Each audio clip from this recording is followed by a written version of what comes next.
Ustaz Paulus Setiawan, alhamdulillah dia sudah sampai di sini. Alhamdulillah segala puji syukur senantiasa kita panjatkan kepada Allah Subhanahu wa taala bahwa pada hari ini kita bisa berkumpul bersilaturahmi pada acara peringatan Isra dan Mi'raj dengan tema ada workshop metode dan praktek salat khusyuk. Insya Allah materi yang sangat bagus sekali ini nanti bisa bermanfaat untuk kita semua, bisa kita aplikasikan dalam kehidupan dan ibadah sehari-hari kita. Salawat dan salam saya berteruskan kepada Nabi Muhammad SAW beserta keluarga sahabat dan semoga kita semua mendapat syafaat Allah beliau bisa. Kami atas nama pengurus RW 021 mengucapkan terima kasih sebesar-besarnya kepada pengurus DKM bahwa acara yang sangat bagus sekali ini nanti bisa sangat bermanfaat untuk kita semuanya. Sekali lagi terima kasih kepada semuanya. Wabillahi taufiq wal hidayah. Wassalamualaikum warahmatullahi wabarakatuh. Disebutkan ada ilmu pendidik hati, penerbangan sabar dan sholat dalam keadaan. Dan juga ini juga ada hubungan dengan sholat dan kan surat Al-Baqarah ayat 153 wasta'inu bis-sabri was-shalah innallaha ma'as-sabirin.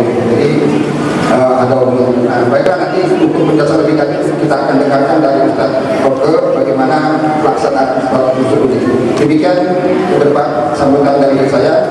Sebelum saya tutup juga saya ucapkan banyak terima kasih kepada para jamaah sekalian yang telah hadir pada pagi hari ini. Mudah-mudahan kehadiran kita pada pagi hari ini di Masjid Al-Falah ini merupakan amal soleh bagi kita. Dan sekali lagi kami mengucapkan apresiasi kepada Khasanah Tour and Travel yang telah mendukung pelaksanaan acara pada siang hari ini. Demikian wabillahi taufiq wal hidayah. Wassalamualaikum warahmatullahi wabarakatuh.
Saya diperbaiki pikiran oleh guru saya.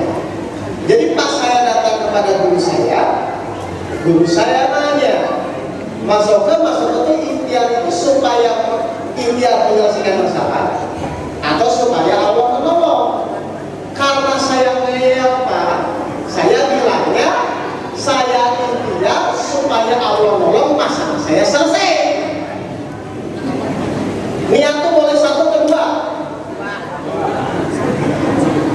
Iya tuh boleh satu, kedua satu, supaya Allah nolong. Berarti sekarang fokus kita bagaimana supaya masalah selesai atau bagaimana supaya Allah nolong?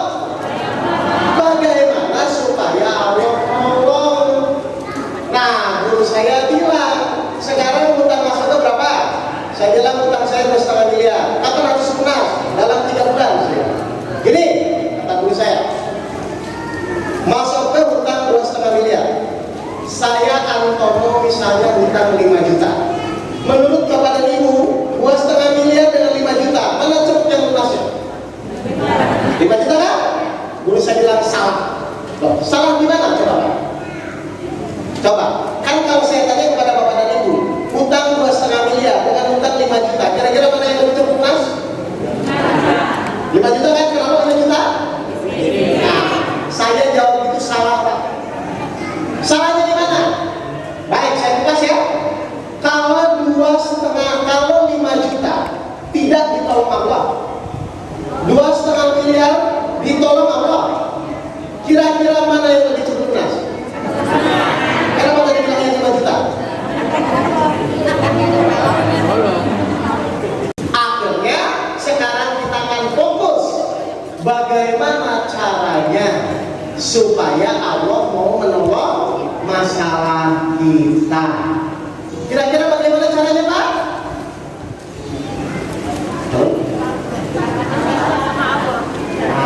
Bukan, saya juga bingung begitu. Ya, gimana ya?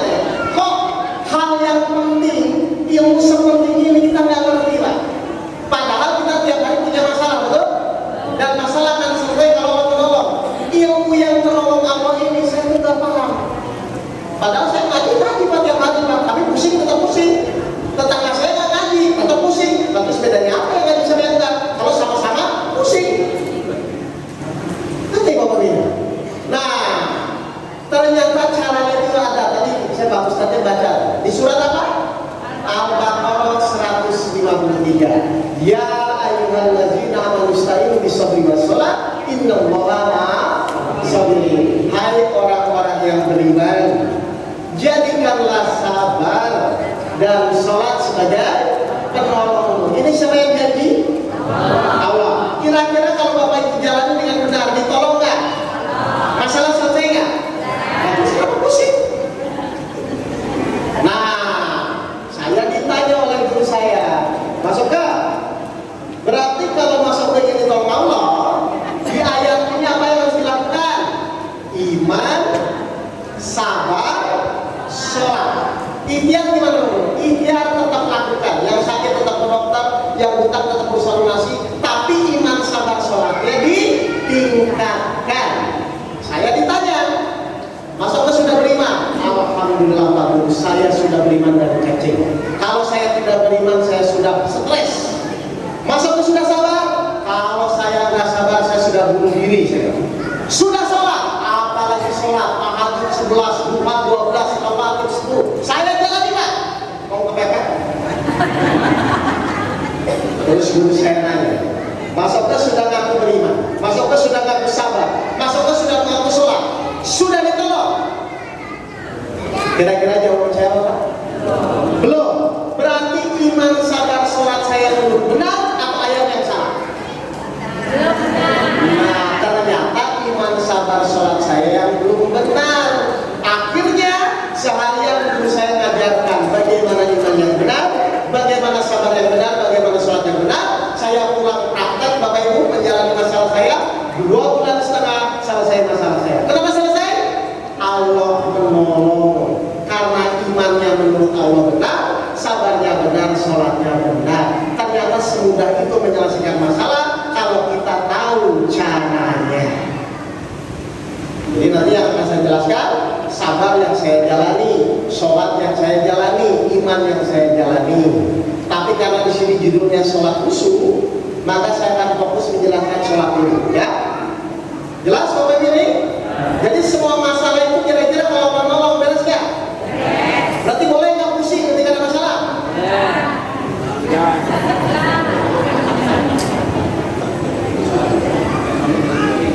Loh Bapak Ibu yakin nggak Allah nolong? Yakin. Loh kalau yakin tuh pusing atau tenang?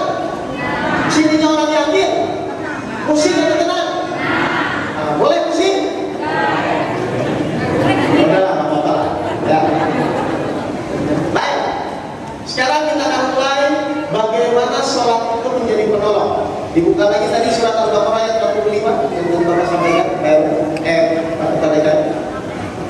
Al-Baqarah ayat 45. Ini penting ya. Jelas. Surat Al-Baqarah ayat 45. Surat Al-Baqarah ayat 45. Ya. Dan mintalah pertolongan kepada Allah dengan sabar dan salat. Mohonlah pertolongan kepada Allah dengan sabar dan sholat. Terus? Dan sesungguhnya yang demikian itu sungguh berat kecuali bagi orang-orang yang khusyuk. Jadi sholat itu Allah menginginkan untuk sholat itu kita apa? Khusyuk. Baik, khusyuk itu pemberian dari Allah Pak. Ya. Tapi kalau fokus itu pilihan. Jadi saya mau ngajarin fokus dulu berarti ya. Baik, mohon maaf. Bapak Ibu selama ini ketika sholat itu tuh pikirannya fokus atau jalan-jalan gitu? Sudah dari kapan? Hah? Dari dulu.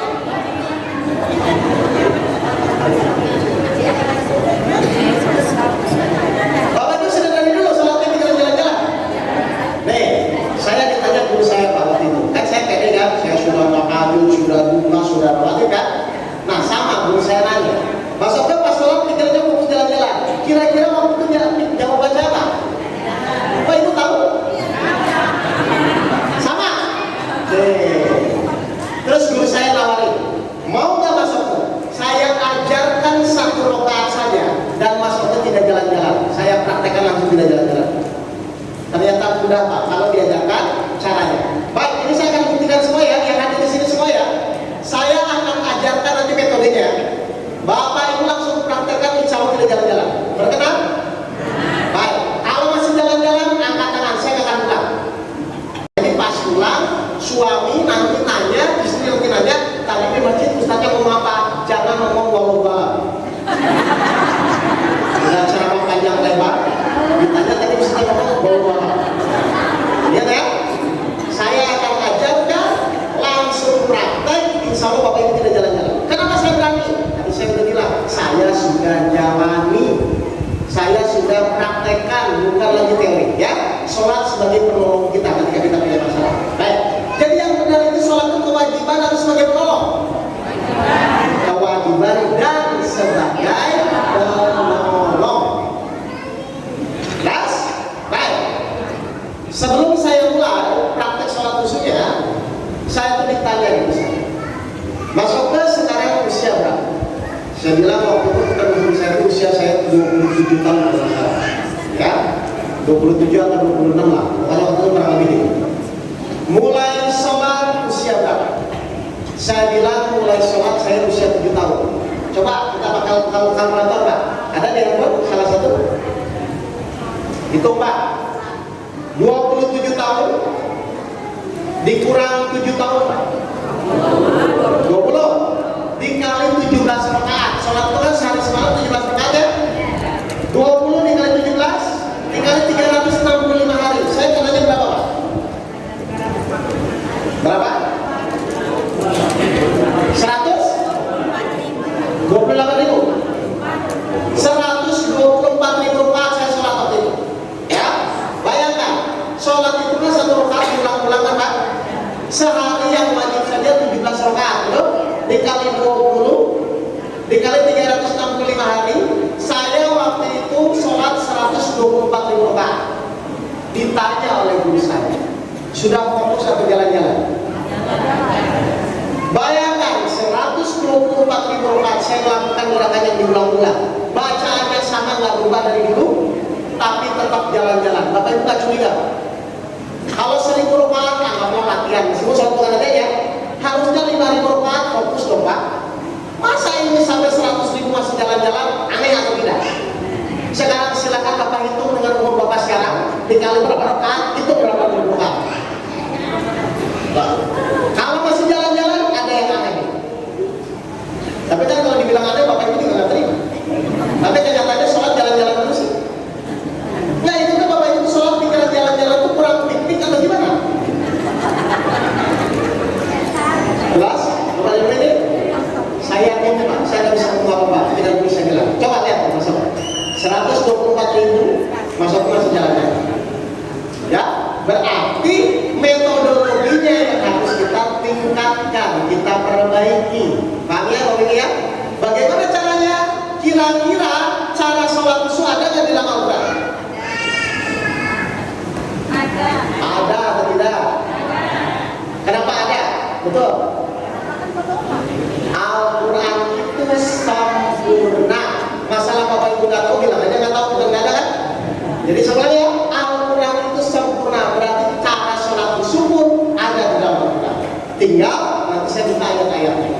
kita praktekkan dan kita buktikan. Paham? Oke. Jadi kita studi ya. Sholat itu amalan yang pertama kali dihisab, betul? Yang kedua, yang akan ditanya sholat nanti, pikiran kita atau rohani kita. Yang nanti akan ditanya sholat, pikiran kita atau rohani kita. Nah, selama ini itu Bapak Ibu sholat menggunakan jasmani dan rohani atau jasmani dan pikiran?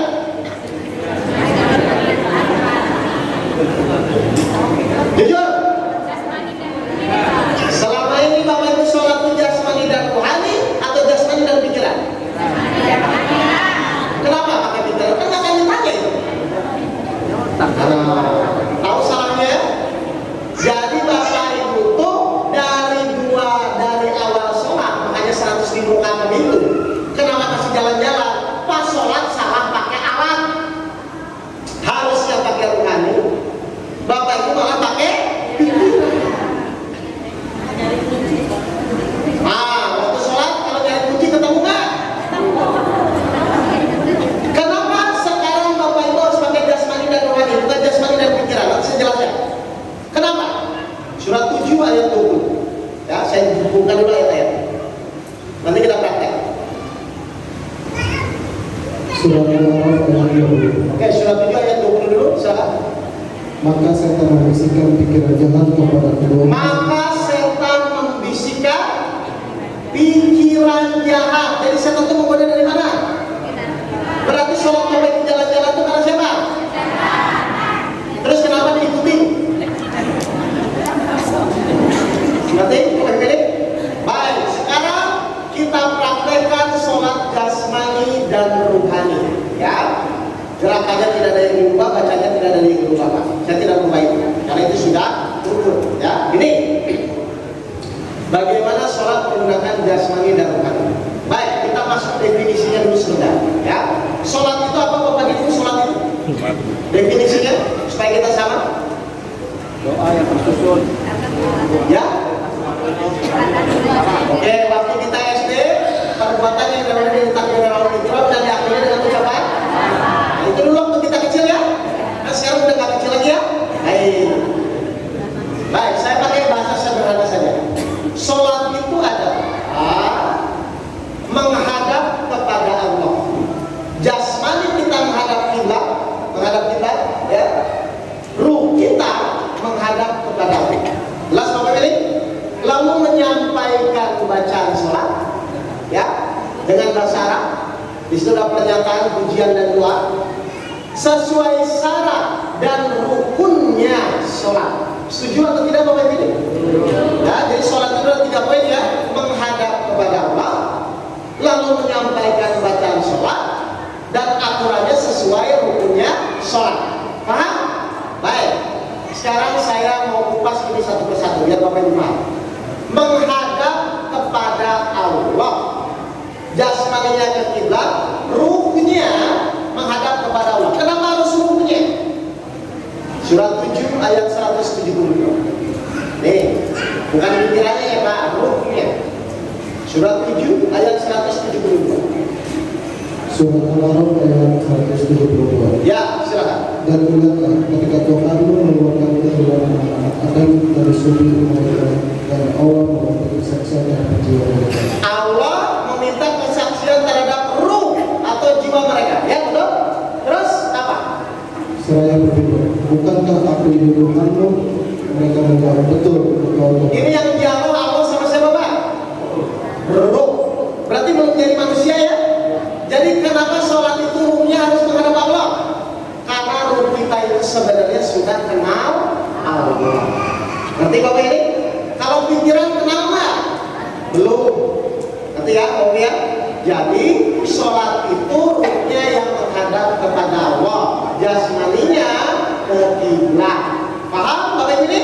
Oke, sekarang misalnya saya menghadap Bapak nih, saya menghadap Bapak ya. Pak RW aja saya menghadap Pak RW ya.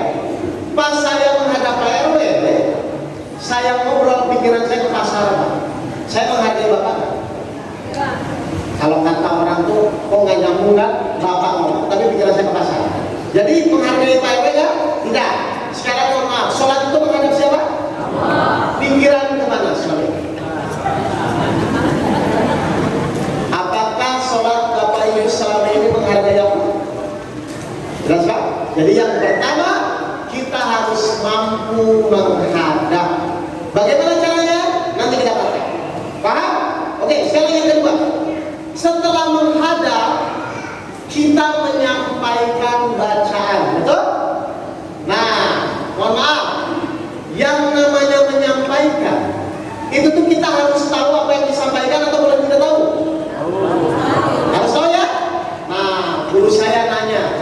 Coba masukkan.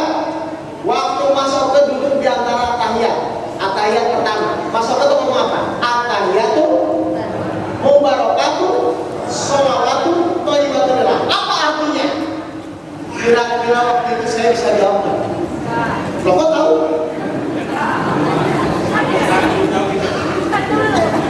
Bayangkan nggak? Kita tiap hari baca at-tahiyatul mubarakatuh sholawatu thayyibatullah. Apa artinya? Bingung saya Pak. 124.000 rakaat. Saya ngomong membaca ayat, saya tidak mengerti artinya. Surat 4 ayat 43. Nih, perhatikan. Jadi yang kedua kita harus mengerti apa yang kita sampaikan. Nah, surat 4 ayat 43. Surat An-Nisa ayat 43. Ya. Wahai orang yang beriman, janganlah kamu sholat sedang kamu dalam keadaan mabuk, janganlah kamu sholat sedang kamu dalam keadaan mabuk, sehingga kamu mengerti apa yang kamu ucapkan. Stop. Sehingga kamu mengerti apa yang kamu ucapkan.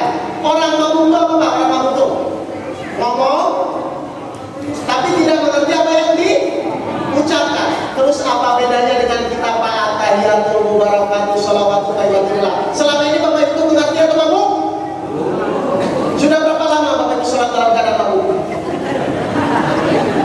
Terus gimana mau jadi penolong Pak? Nah, ada yang saya ngeyel waktu itu. Loh kan Allah Maha tahu. Betul, Allah Maha tahu, tapi yang menyampaikan itu mabuk atau sadar. Jadi yang kedua apa Pak? Harus mengerti apa yang disampaikan.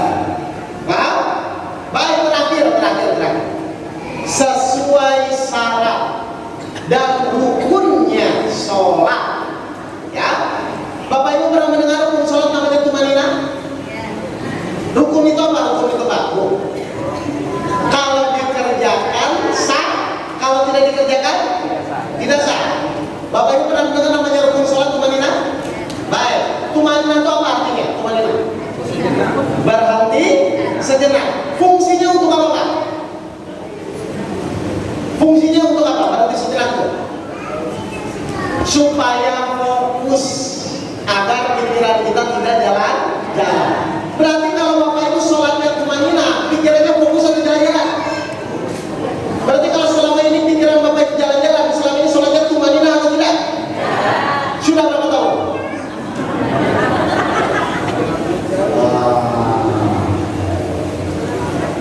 Paham Bapak Ibu sekalian? Jadi yang ketiga, salah satu rukun sholat namanya tumanina, berhenti sejenak di antara dua ucapan dan di antara dua gerakan. Dan setiap gerakan di dalam sholat harus ada tumaninahnya supaya Bapak Ibu sadar lagi gitu loh Bapak Ibu. Paham ya Bapak Ibu? Baik, sekarang sesuai janji saya langsung masuk metodenya. Nanti Bapak Ibu buktikan bersama Pak Sulito. Ya, baik, kita mulai di surat 17 ayat 110. Bagaimana ayat 110? Silakan. Katakanlah, sesungguhnya aku ini adalah seorang manusia seperti kamu. Yang 17 ayat 110. 110. Benar? Coba. Apa? Katakanlah, serulah. Terus? Nah, coba Pak. 110.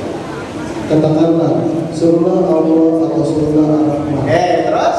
dengan nama yang mana saja yang kamu suruh. Baik, terus? Yang mempunyai asmaul husna, nama yang baik, dan janganlah kamu mengeraskan. Janganlah kamu mengeraskan suaramu dalam sholatmu. Terus? Janganlah pula merendahkan dan Tapi jangan pula terlalu rendah. Terus? carilah jalan bertengah dan carilah jalan tengah. Usahakanlah di tengah-tengah. Jadi sholat itu tidak boleh terlalu keras, tidak boleh terlalu pelan, tapi di tengah-tengah. Berarti sholat boleh dalam hatinya Pak? Boleh. Tidak boleh. Menurut surat 17 ayat 110, sholat itu harus bersuara, tapi tidak boleh terlalu keras dan tidak boleh terlalu rendah. Harus posisinya di tengah-tengah atau bahasa umumnya disirkan. Paham Bapak Ibu ini? Jadi sholat itu bersuara, tapi cukup terdengar di telinga masing-masing. Baik. Tadi saya akan praktek sholat pakai ruh, kan gitu ya, jasmani dan rohani ya. Baik, nih mohon maaf, ini saya mau ngambil botol aqua ya, Bapak perhatikan, Pak Ketua Dekan perhatikan, nih saya ngambil nih. Ini yang ambil siapa? Jasmani. Bapak, saya lagi ya. Nih lihat, ini yang ambil siapa? Nah, kalau saya nggak ada ruhnya, bisa nggak ngambil? Tidak. Berarti tetap hakikatnya ngambil siapa? Ruh nyuruh jasmani, kan gitu kan Pak? Ya. Si ruh nyuruh jasmani ngambil gelas aqua. Nanti Bapak ini, jadi yang menyampaikan, yang gerakan sebenarnya ini siapa? Ruhani. Paham Bapak ini? Tapi nggak usah dicari rohaninya gimana ya. Kita lihat saja sifat-sifat rohani itu apa. Ya. Jadi semua penggerak di dalam diri kita itu ternyata saya ngambil melakukan ucapan itu adalah rohani. Ngerti? Baik. Sekarang kalau ruh mau sholat, nih ruh kita mau sholat ya. Terus dia mau menyampaikan bacaan Pak. Dia mau ngomong, dia menyampaikan bacaan. Berarti si ruh nyuruh siapa? Mulut. Ya. Tapi tetap hakikatnya yang nyampaikan siapa? Rohani. Dia nyuruh mulut. Pertanyaan kedua, taunya mulut menyampaikan dari mana? Terdengar di telinga. Jadi tugas telinga apa? Mendengarkan apa? Bacaan sholat, ayat per ayat atau kata per kata. Kalau satu ayat ini Bismillahirrahmanirrahim, kalau kata per kata Bismillahirrahmanirrahim. Yang nomor satu atau nomor dua? Kenapa harus kata per kata? Tumanina. Oke, sekali lagi ya. Jadi nanti yang kita pakai apa? Ruh, mulut, telinga. Jadi tugas telinga apa? Mendengarkan bacaan. Bapak Ibu jangan dulu mikir yang lain ya. Bapak Ibu pakai ruh, mulut, telinga. Tugas telinga ini penting, mendengarkan bacaan kata per kata. Ngerti? Mata boleh benar enggak? Mata harus melihat tempat sujud. Di surat 24 bahwa nanti akan ditanya. Ya. Soalnya kita akan praktek baca satu ayat, tapi tolong ibu bacanya telinganya fokus mendengarkan kata per kata. Ya, berarti Bismillahirrahmanirrahim. Ya, kita buktikannya jalan-jalan atau tidak nanti pikirannya. Jelas? Jadi ruh, mulut, telinga, dan mata melihat tempat sujud. Gak boleh bareng ya? Baik. Ayo, sesuai bukti saya ya. Siap ya? Bapak Ibu praktek ya. Satu ayat dulu Pak. Bismillahirrahmanirrahim. Ikuti apa Bapak saya. Tapi ingat, telinganya fokus mendengarkan yang diucapkan. Siap ya? Oke. Ikuti apa Bapak saya. 1, 2, 3. Silakan sampaikan satu ayat. Telinganya fokus mendengarkan. Silakan.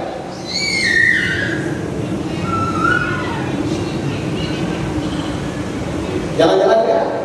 Enggak. Nah itu bisa. Ayo, kamu kan? Coba saya yang kedua, coba. Ingat ya, telinganya fokus mendengarkan yang diucapkan ya. Alhamdulillah, Hirobbil alamin. Kata berkata ya, siap Bu ya? Siap. Matanya melihat tempat sujud. 1, 2, 3, silakan.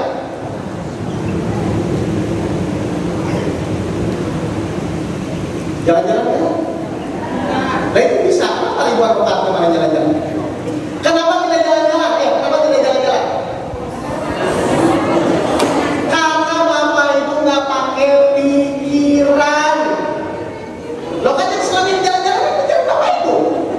Sekarang pakai apa? Telinga. Oke, sekarang coba ya. Agak panjang nih surat Al-Ikhlas 4 ayat ya. Meskipun 4 ayat tapi tetap dengarkan kata per katanya Pak ya. Nggak usah ayat-ayat yang pokoknya ahad. Tetap dengerin kata per kata ya. Al-Ikhlas Pak, siap ya. Mata melihat tempat sujud, semakin tumanina semakin pelan akan semakin fokus. Siap ya. Tugas telinga dengarkan mulut masing-masing. Siap. 1, 2, 3. Silakan sampaikan surat Al-Ikhlas. Kata per kata.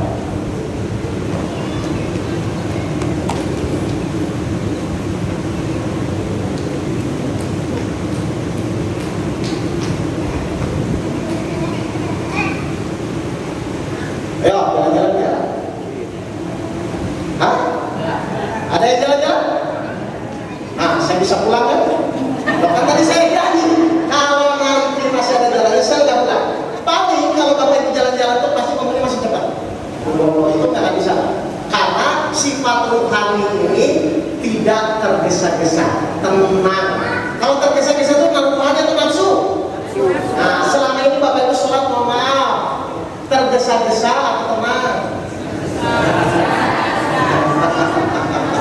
Berarti selama ini sholatnya pakai roh atau pakai nafsu? Ngerti? Caranya gampang ya? Jadi intinya ternyata sholat itu apa? Jangan tergesa-gesa. Ini baru dasar. Ini saya belum masuk pendalaman soal ini maksudnya. Tapi ada yang jalan-jalan ya? Coba ya.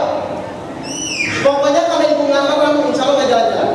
Jadi mata harus melihat itu sujud, telinganya cuma fokus mendengarkan bacaan mulut saja. Paham? Bapak Ibu ini? Kira-kira bisa disampaikan ke teman atau ke anaknya? Saya kalau mengajarkannya kasihan. Nah, kalau Bapak Ibu sudah memperbaiki sholat yang tadi kayak begitu, tinggal kita lihat benar nggak Allah itu akan memudahkan kita di dalam menjalani masalah itu. Karena Rasul sudah bilang, ketika seorang manusia sholatnya baik, maka semua amal perbuatan akan menjadi baik. Tapi kalau sholatnya buruk, buruk semua amal perbuatan. Sholat yang baik itu kira-kira pikirannya jalan-jalan atau fokus? Kalau jalan-jalan pikirannya baik atau buruk? Buruk semua amal perbuatan. Jelas, Bapak Ibu sekalian? Jadi kalau ditanya sama suaminya sama istrinya pulang ke rumah bisa jawab? Ajarin sekalian, tapi yang sopan. Biasanya suami kalau diajarin sama istrinya, istri juga kadang-kadang kalau diajarin sama suaminya ya, ajarin yang sopan. Ternyata simpel saja. Kalau sholat ingin menggunakan rohani, alatnya apa tadi? Roh, mulut, telinga dan mata. Ini dasar dulu ya. Nanti ada sebenarnya. Sholat sampai merasa diawasi itu nanti. Tapi saya penting Bapak itu fokus dulu pikirannya. Bisa sholat kayak tadi Pak? Bu? Sama ya, mudah kok, macam-macam. Ngerti? Baik, tolong dibaca lagi surat Al-Baqarah 153. Al-Baqarah 153. Ya, silakan. Al-Baqarah 153. 153. Jangan kalian seperti ini. Al-Baqarah 150. Al-Baqarah 153. Hai orang-orang yang beriman, Wahai orang-orang yang beriman, mintalah pertolongan kepada Allah mintalah pertolongan kepada Allah dengan sabar dan dengan sabar dan sholat. Berarti sholat sudah diperbaiki belum? Tadi kayak tadi sudah ya. Berarti tinggal apa? Sabar. Boleh saya masuk sabar atau kita dari satu? Hah? Ya, biar tidak terpotong ya. Jadi saya baru menjelaskan sholat. Nanti setelah ada dari salat, baru saya lanjut sabar. Saya biar nggak pulang dulu ya. Ya. Silakan. Ya, saya lanjut.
dan sholat.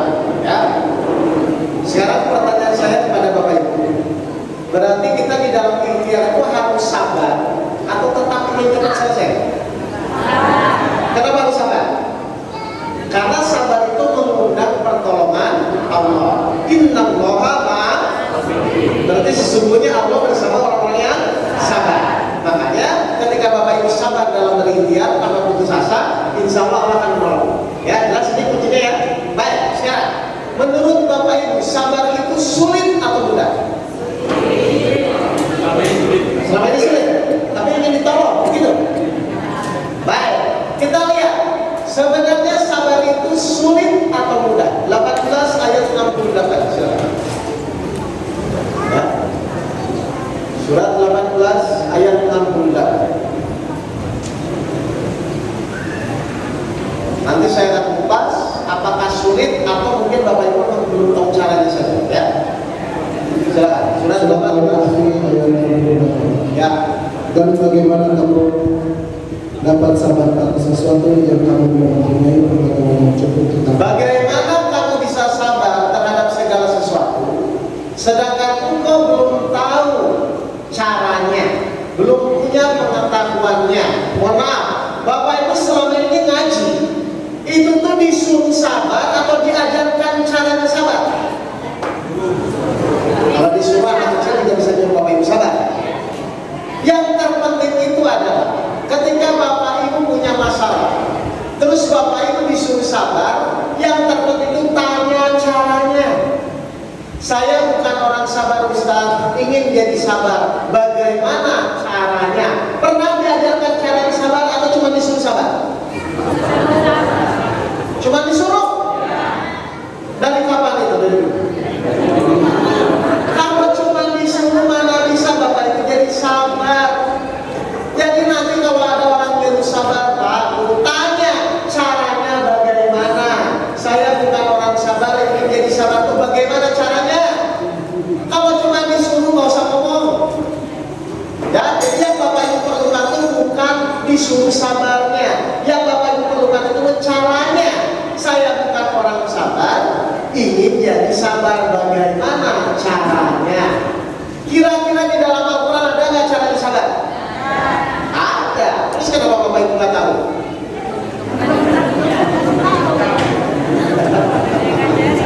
Baik, kita akan praktekkan setengah jam bersama cukup ya. Bagaimana caranya sabar? Ya.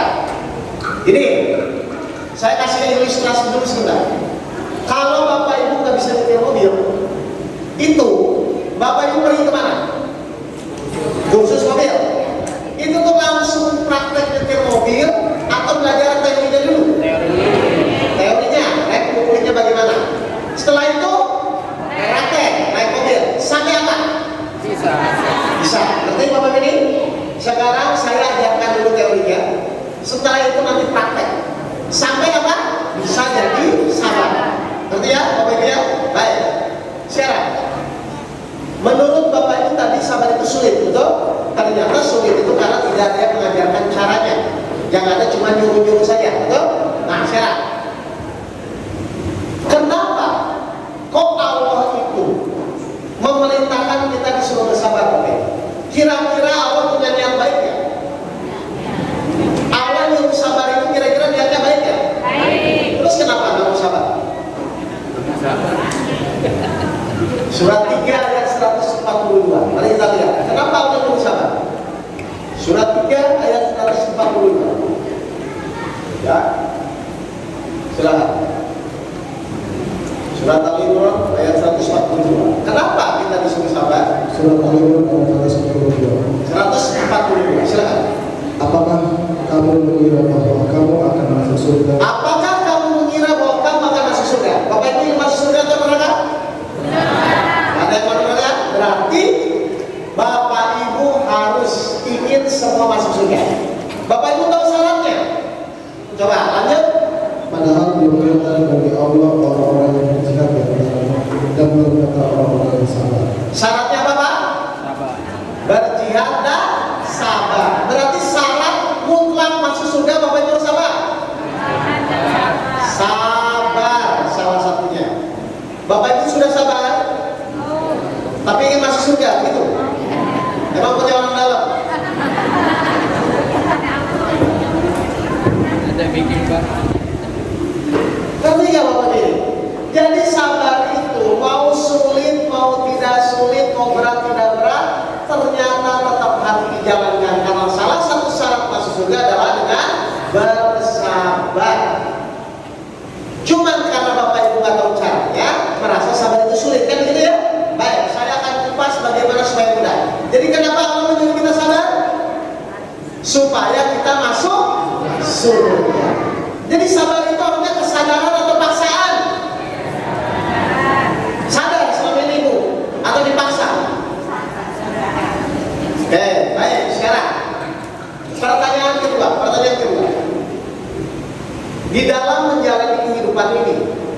Bapak Ibu kan tiap hari menghadapi kejadian ya.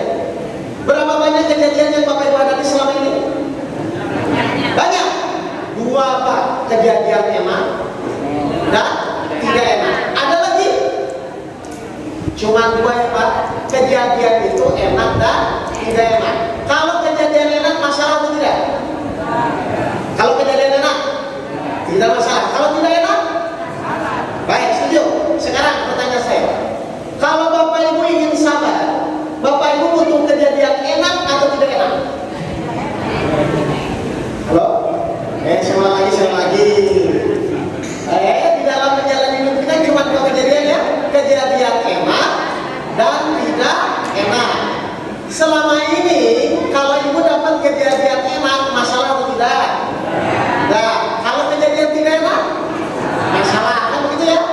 Sekarang, kalau Bapak Ibu ingin sabar, berarti Bapak Ibu perlu kejadian enak atau tidak enak? Coba saya tanya, kita cocokkan Pak, sabar itu cocok nggak dengan kejadian enak? Pak, sabarnya istrinya solehah, begitu? Ngerti Pak ini? Jadi kalau Bapak Ibu ingin sabar, perlunya kejadian enak atau tidak enak? Betul? Berarti sekarang kejadian tidak enak itu sebagai masalah atau kita perlukan? Ayo jawab. Saya ulang lagi. Berarti kejadian tidak enak itu kita perlukan atau sebagai masalah? Perlukan untuk apa? Latihan sabar. Berarti kalau Bapak ingin sabar, perlu istri yang cerewet atau yang baik? Kalau ingin latihan sabar,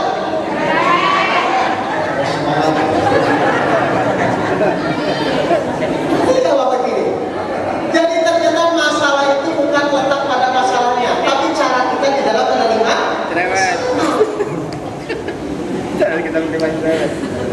Jelas?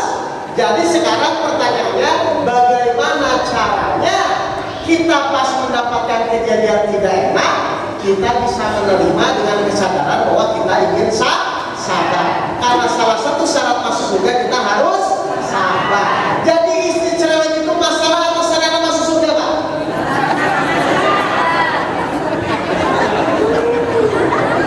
Loh, apa salahnya di mana? Saya menjelaskan di mana Pak adanya. Suami galak itu masalah atau sarana masuk surga? Berarti itu bahagia atau emosi? Dikasih sarana marah-marah. Atau Bapak Ibu nggak mau sabar tapi ingin masuk surga gitu? Nggak ada aturannya dulu. Amandemen kalau mau ayatnya. Jelas Bapak dan Ibu ini? Nah berarti sekarang bagaimana caranya ketika kita mendapatkan kejadian tidak enak, kita bisa menerima tapi tetap bahagia. Bayangkan kalau kejadian tidak enak saja Bapak Ibu tetap bahagia, apalagi kejadian. Jadi Bapak Ibu butuh yang cerewet atau yang soleh? Oke, sekarang kita mulai. Yang kedua, tadi apa? Orang sabar itu janji Allah apa? Innallaha, sesungguhnya Allah bersama orang-orang yang sabar. Berarti kalau Bapak Ibu bersama Allah, kira-kira masalah beres nggak? Syaratnya apa? Berarti kalau masalah itu belum beres sekarang berarti belum? Sudah. Nah, tinggal sabar seperti apa yang membuat masalah kita bisa selesai karena pertolongan Allah. Paham Bapak ini? Sekarang kita mulai. Bagaimana caranya kita praktek mendapatkan kejadian tidak enak, tapi kita bisa sabar bersama Allah. Karena kenyataannya Bapak Ibu katanya masih sulit ya. Baik, kita mulai dari ayat surat 64 ayat 11. Silakan. Surat 64 ayat 11. Cara menerima kejadian tidak enak, tapi Bapak Ibu tetap bahagia. 64 ayat 11. Silakan, surat At-Taghabun ayat 11. Ya. Tidak ada sesuatu musibah pun Tidak ada suatu musibah pun yang menimpa seseorang terus kecuali dengan anesthesia Allah. kecuali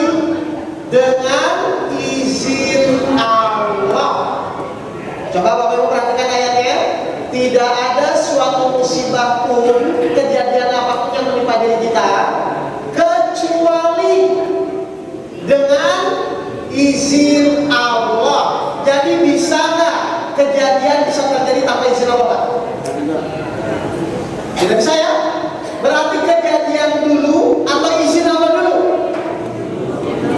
Kejadian dulu atau izin Allah dulu? Kalau Allah mengizinkan terjadi, kalau Allah tidak mengizinkan, oke, setuju? Nah, sekarang coba berpikir sebentar. Posisi Allah mengizinkan kejadian itu sebagai apa? Enggak. Posisi Allah mengizinkan kejadian itu sebagai apa? Atau gini.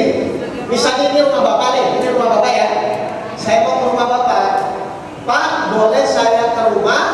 Maka posisi Bapak diizinkan atau tidak diizinkan. Kalau Bapak izinkan, saya datang ke rumah. Kalau tidak diizinkan, tidak datang. Berarti posisi yang memberi izin itu sebagai apa? Pemilik.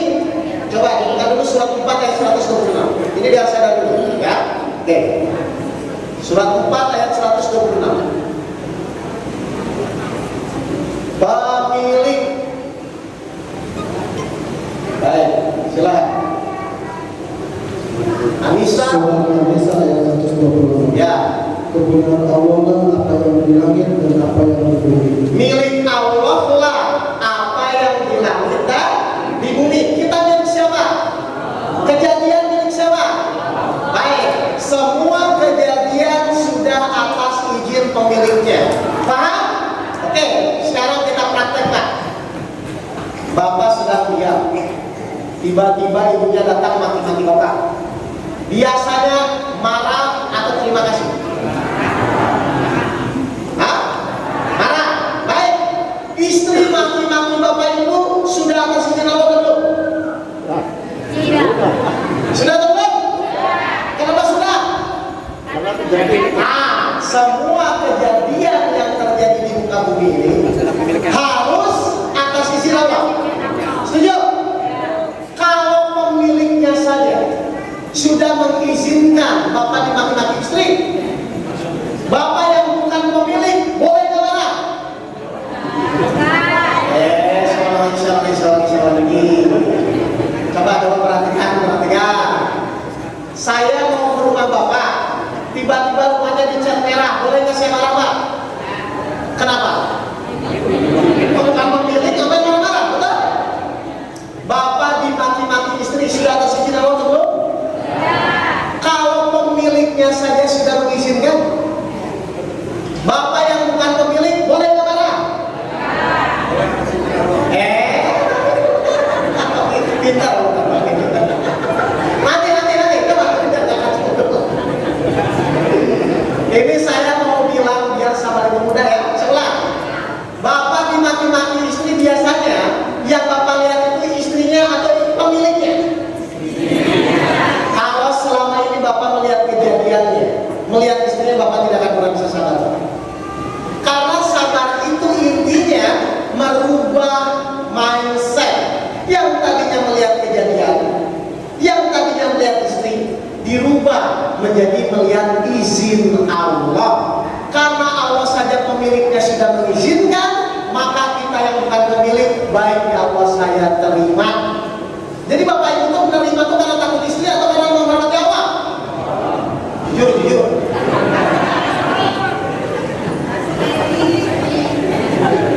Kalau Bapak Ibu bisa begitu, saya menerima bukan karena istri, bukan karena suami saya, tapi karena saya menghormati izin Allah. Kalau Bapak bisa begitu, apa tadi janji Allah? Innallaha ma'a. Maka Bapak Ibu jangan kaget masalah Allah akan selesaikan. Jadi selama ini Bapak Ibu itu tidak ditolong Allah karena Bapak Ibu tidak pernah menghormati izin Allah. Ayo, jujur. Selama ini Bapak Ibu pernah nggak menghormati izin Allah kayak ada kejadian? Ayo. Pak, itu pada diem ini? Nah, masih nggak salah kan? Ibu juga masih nggak salah kan? Ayo. Jadi, kalau kita ingin sabar itu Bapak Ibu, kita harus berlatih. Tidak melihat kejadian, tidak melihat orang, tidak melihat apapun, tapi yang kita lihat adalah izin Allah. Ya. Kalau Bapak Ibu setiap kejadian melihat izin Allah, apa janji Allah? Surat 13 ayat 28. Kita lihat, apa janji Allah? Ya. Surat 13 ayat 28. Nanti kita lihat.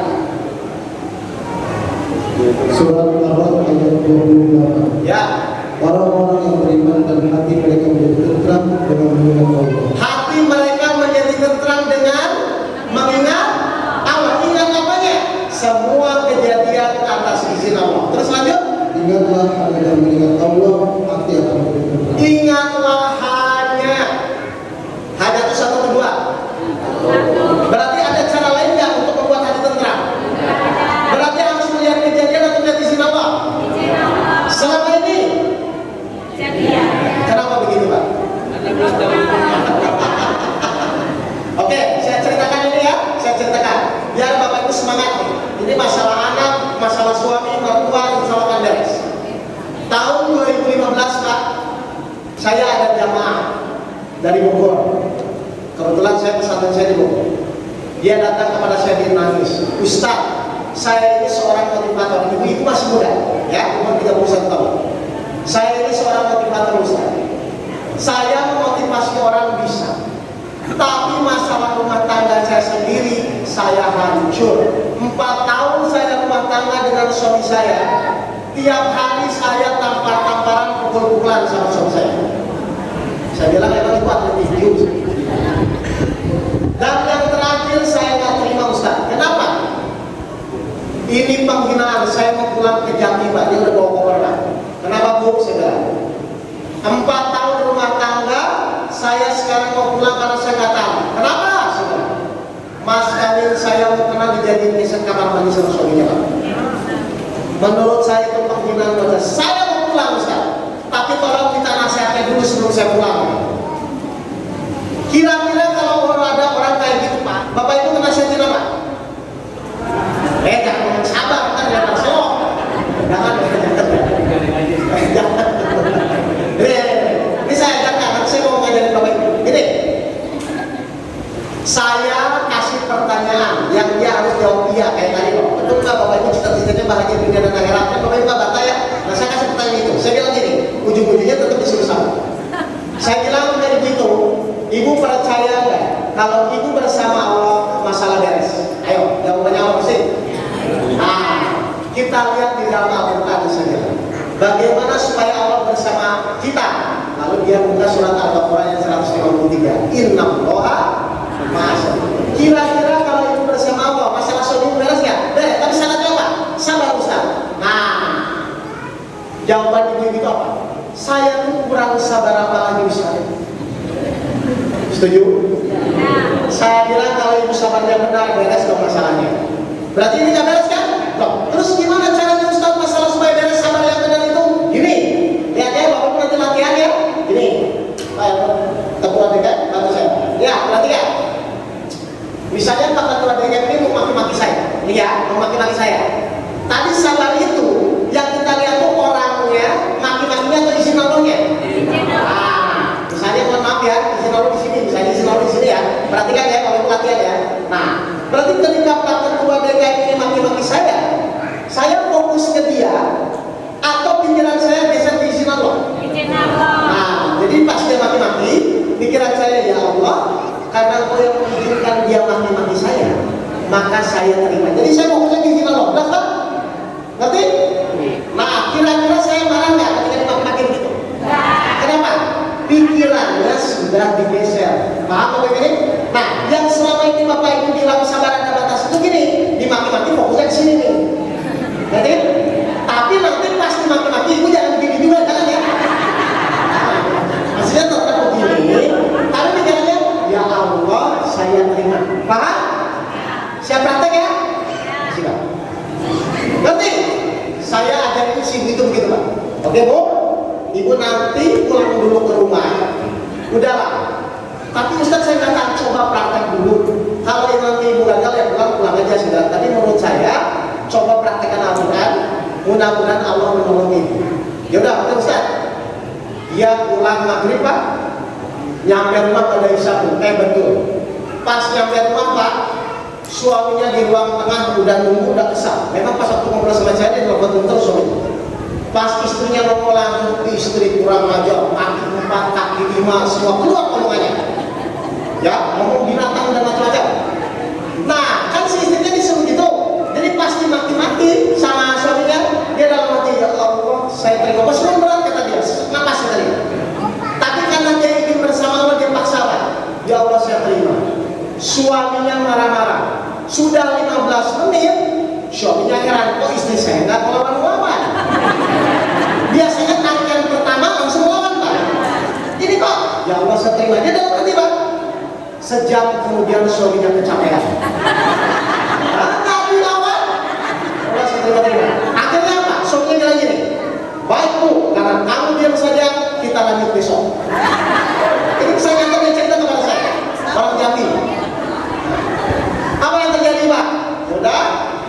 si istrinya tidur di kamar depan, suaminya di kamar belakang, kamar mandi di kamar belakang.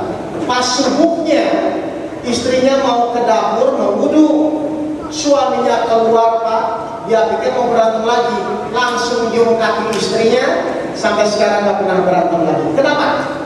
Innallaha ma'as sabirin. Ketika kita menghormati izin Allah, maka janji Allah itu benar. Allah membolak-balikan hati suaminya, maka dia sekarang sampai sekarang insya Allah nggak pernah berantem dan orang punya. Jadi kenapa 4 tahun nggak beres-beres, cuma dalam 1 malam beres? Menghormati izin Allah. Saya mau bertanya, selama ini Bapak Ibu kalau dimarahin suami atau dimarahin istri, emosi atau melihat izin Allah? Emosi itu berarti bisikan siapa? Kenapa diikuti?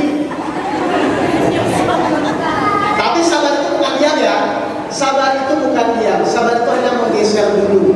Bahwa tadinya melihat kejadian, tadinya melihat orang, digeser melihat izin Allah. Setelah itu silakan ngomong nggak masalah, tapi sudah dalam kondisi menerima. Kalau sudah menerima, Allah bersama. Kira-kira ada kekuatan Allah kan nantinya? Nah, yang membuat suaminya berubah itu setannya pergi, Allah bolak-balikkanlah hati dia. Alhamdulillah dengan menghormati izin Allah. Kira-kira perlu praktek nggak Pak? Contoh. Kalau kita ingin jadi ahli tinju, bisa nggak tinju sendirian? Harus ada apa? Lawan saingannya. Kalau Bapak Ibu ingin jadi ahli sabar, bisa nggak sabar sendirian? Harus ada apa? Lawan itu kira-kira siapa? Kepikiran apa siapa? Untuk praktek sparring partner itu siapa? Kepikiran? Siapa? Nah, berarti ketika istri Bapak marah-marah nanti, Bapak ngomong apa? Tapi nggak usah depan dia dan mereka sini. Dalam hati, tapi langsung ya Allah saya terima.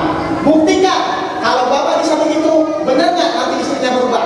Anaknya ya, istrinya tetap itu anaknya. Karena Allah bolak-balikkan hatinya. Jadi sabar itu bukan diam ya. Sabar itu adalah menerima dulu pukulan pertama, bahwa Bapak Ibu yakin bahwa semua ini atas izin Allah. Pertanyaan kedua, kira-kira menurut Bapak Ibu izin Allah itu sempurna atau salah? Kalau sempurna yang wajar diterima atau marah-marah? Nah, Bapak orang wajar, orang tidak wajar seperti ini. Semua kejadian kita terima dulu karena menghormati Allahnya. Setelah itu tetap yang sakit tetap ke dokter, yang masih hutang tetap berikhtiar. Tapi ikhtiarnya sudah bersama Allah. Gampang kan? Tinggal latihan. Berarti perlu cari sparring partner. Sudah ada sparring partnernya? Sudah punya? Masing-masing? Ah, berarti tinggal praktek. Kalau sabar yang benar, harusnya sparring partnernya berubah. Kalau Bapak sabar, harusnya istrinya berubah. Kalau ibu sabar, harusnya suaminya berubah. Akhlaknya, suami istrinya tetap itu. Nanti, paham sabar itu gitu ya? Jadi sabar itu bukan diam, bukan menahan. Sabar itu adalah memahami bahwa ini izin Allah, saya taat kepada Allah, tetap sunatullah dan tetap ikhtiar. Karena nanti ada pembelajaran namanya tawakal. Nanti lah kalau saya kesini lagi. Jelas ya, kalau benar, apa ya Bapak? Oke? Kita sudah kasih izin Allah. Paham ya Bapak ya? Jadi itu, baik. 10 menit lagi ya, ada pertanyaan? Baik, kita tinggal praktek kok, ya silakan. Silakan. Ini langsung praktek ya, nanti pulang ya, anak apapun itu sebagai syarat. Bismillahirrahmanirrahim. Assalamualaikum warahmatullahi wabarakatuh. Ya, Saya izin bertanya sedikit Pak Ustaz berkaitan dengan yang tadi yang saya sempat menyaksikan tusuk. oh iya iya. Laki-laki biasanya sholat di masjid Pak. Oh, Gitu ya. Nah, pada waktu sholat isya subuh maupun maghrib kan jahat Pak. betul. Nah, itu bagaimana Oh, saya sampai jelaskan ya. kita bisa sholat khusyuk? Yang kedua Pak, gini, mohon sekalian, sebatas apa saya bersuara tapi telinga saya sendiri yang mendengar? Ah, Kadang-kadang kan saya nggak tahu tuh tetangga saya seperti apa. Itu manfaatnya gimana? Makasih Pak Ustaz. saya tadi lupa menjelaskan. Kan tadi saya jelaskan itu untuk sholat sendiri apa ya? Bagaimana kalau berjamaah? Coba, tadi kalau sendiri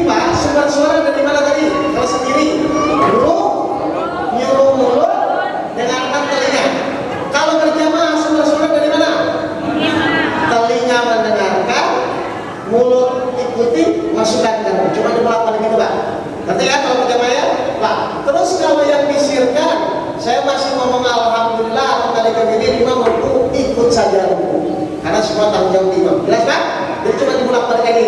Nah yang kedua, pertanyaan Bapak bagus tadi, bagaimana? Lupa.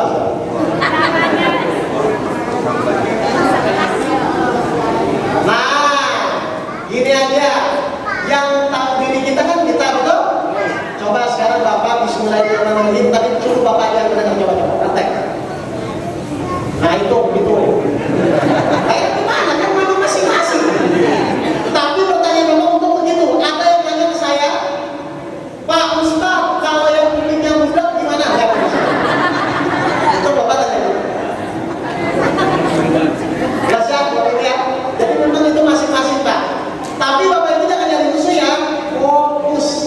Setelah Bapak itu kualitasnya fokus, biasanya Allah ngasih rasa musuh. Nanti apa yang ngasih? Tugas kita hanya sebatas fokus itu pilihan. Tapi nanti kan Bapak Ibu saya jangan pakai rasa seperti itu, masih tahap pertama. Jelas ya Bapak Ibu ya? Baik, karena waktunya sudah habis ya, kita tahu masa. Oh boleh, boleh, ya silakan kalau ada. Ya. Baik, terima kasih alhamdulillah. Terkait sholat khusyuk dan menjadi solusi dalam hidup. Tadi Ustaz baru menyampaikan bentuk seperti apa caranya gitu. Ini mungkin supaya lebih semangat lagi. Pertolongan seperti apa yang dapat Ustaz? Oke, gini. Surat 65 ayat 3. Ya, bentar. Saya belum menjelaskan kenapa 2,5 bulan beres ya. Itu pertanyaannya. Baik, surat 65 ayat 3. Berarti saya harus praktekkan metodologi ini. 65 ayat 3, silakan. Surat Al-Talaq ayat 3. Dan memberinya rezeki dari area yang tiada disangka-sangkanya. Allah memberikan rezeki, pertolongan, uang, harta dari arah yang tidak disangka-sangka. Terus? Dan barang siapa yang bertawakal kepada Allah, niscaya Allah akan mencukupkan keperluannya. Baik, pertanyaan saya gini. Kalau Bapak Ibu sudah memenuhi syaratnya, iman sahabat sholat yang benar, kira-kira kalau Allah merekayasa kejadian bisa nggak? Bisa. Kalau sudah memenuhi syaratnya. Nah, waktu itu setelah saya memperbaiki iman sahabat sholat saya, tiba-tiba seminggu kemudian orang datang kasih proyek saya. Itu sunatullahnya. Tiba-tiba yang menghutangi saya bilang, udah kamu lunas saja. Kenapa begitu? Allah penolong. Atau paling gampang saya pakai praktek aja ya. Pak Ketua bisa bantu lagi. Nih.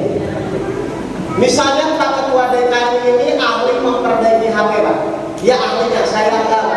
Nah, pertanyaan saya, kalau HP saya rusak, saya tuh utak-atik HP saya, atau saya serahkan saja kepada ahlinya? Serahkan. Ayo, saya serahkan ya, tapi pura-pura aja banyak. Pertanyaan kedua. Setelah diserahkan, apa yang harus saya lakukan Pak? Tanya dulu biayanya, masa pakai sama ya kan? Lo kan tanya dulu biayanya. Pak Ketua, biayanya berapa? Kan gitu kan? Terus Pak Ketua DKI bilang, oke kalau HP-nya pengen beres, siapkan uang 300.000 misalnya ya. Oke, sekarang saya mau nanya. Berarti saya masih fokus mikirin HP yang rusak atau cari uang 300.000? Kenapa nggak usah dipikirin lagi? Diserahkan kepada ahlinya. Paham Pak? Oke, ketika saya punya uang 300.000, saya kasih ke Bapak. Bapak kerjakan, beres nggak? Beres. Kenapa? Ahlinya. Paham semua? Oke, makasih Pak. Sekarang saya mau bertanya. Ketika masalah datang, ini anggaplah masalah ya, Bapak Ibu ya. Bapak Ibu itu ketika masalah datang, Bapak Ibu itu mengutak-ngatik masalahnya atau menyerahkan kepada ahlinya. Jujur.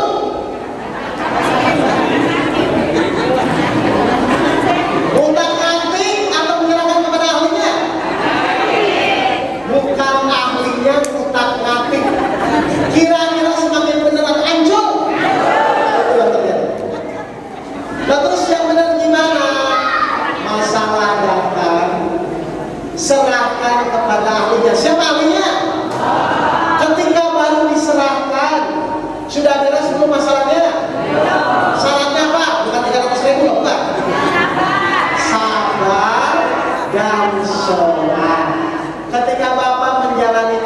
ikhtiarnya, sabar sholat Bapak Ibu meningkat, Allah bisa membukakan jalan dari arah yang tidak disangka-sangka. Tiba-tiba ketemu orang, tiba-tiba bisnis Bapak jadi laku, mudah bagi Allah kalau Allah mau menolong.